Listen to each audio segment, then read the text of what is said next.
Only 3 rounds remain of Marble Skirmishers, and the battle to stay in the top 8 or get into the top 8 is really starting to get interesting. Hello everybody, and welcome back to Marble Skirmishers. We are here on the cloth court for round 13. Looking at the current standings, 3 teams at the top, 124 points, but looking at that middle section there, Mad Hatters are within striking distance of 3 teams in the top 8, and they are hungry to make those spots up. Looking at the fixtures for today, every match here is going to be interesting considering how close we are to the finals. So let's get right into them. First up, 2 solid teams. We have the Sparkling Sapphires and the Firefly Frenzy. Both of these teams are fighting to stay in the top 8. How will they do? Down they come. And the Firefly Frenzy are going to take this victory.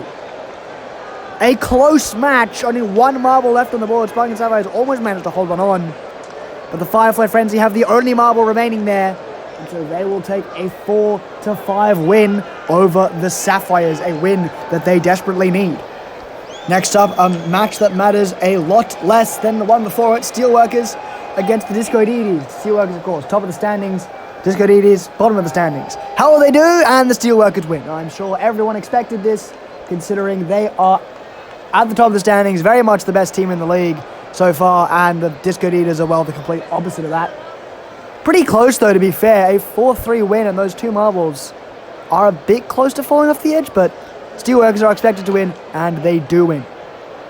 Next up, Porcelain Pirates against the Huntsman Host. The Porcelain Pirates are fighting to try and get into the top 8. Huntsman Host are fighting to try and stay in the top 8.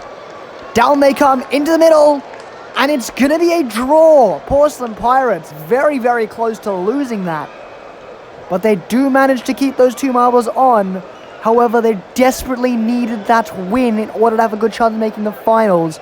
A draw is not what they want right now. Huntsman Host do manage to hold on there for 1 point, although they probably wanted 3. Vampire Venators and the Weather Warriors up next. Another 2 teams that probably don't have much chance here of making it into the finals. How will they do here in this match? And it's a 5-5 draw. Every marble there has been knocked off the board.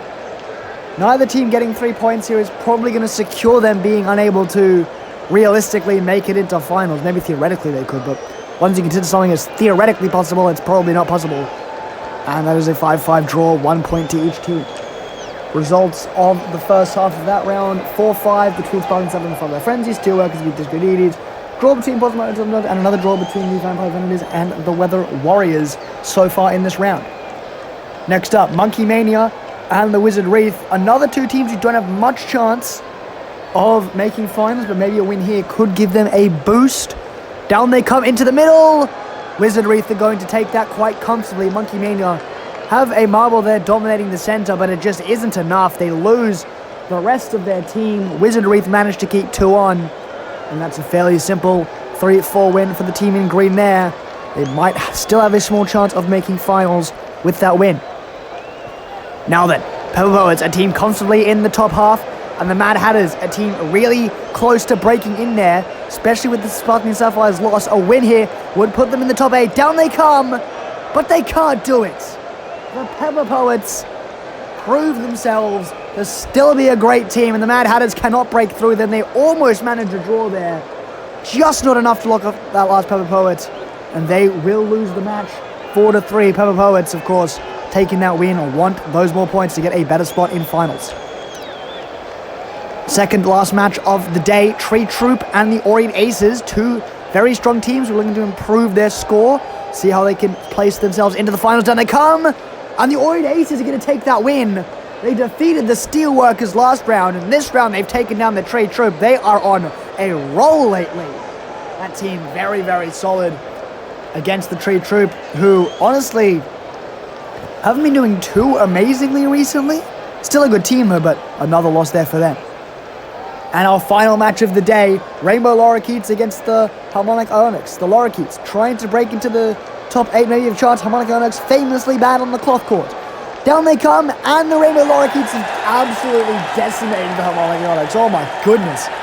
That was not even close. Pretty much every match here was close, but this one didn't even look fair.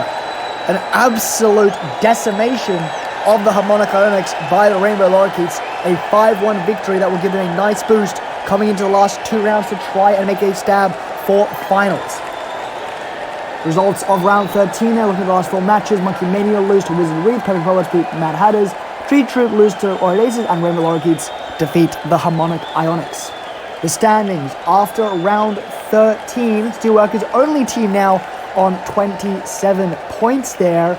Rainbow Lorikeets have risen up 2 spots into 9th there, so them, Mad Hatters, and Porcelain Pirates all have a good chance to try and stab at the Sparkling Sapphires and maybe the Huntsman Host there as well in the next 2 rounds to try and make it into a finals spot. As well as that, the top 5 teams there, Steelworkers, Tree Troop, Harmonic Ionics, Oridaces, and Pepper Poets, are all guaranteed to make finals, and the Disco Eaters are guaranteed to not make finals. But that is all I have for you today in round 13. I will see you next time for round 14 on the Bounce Court.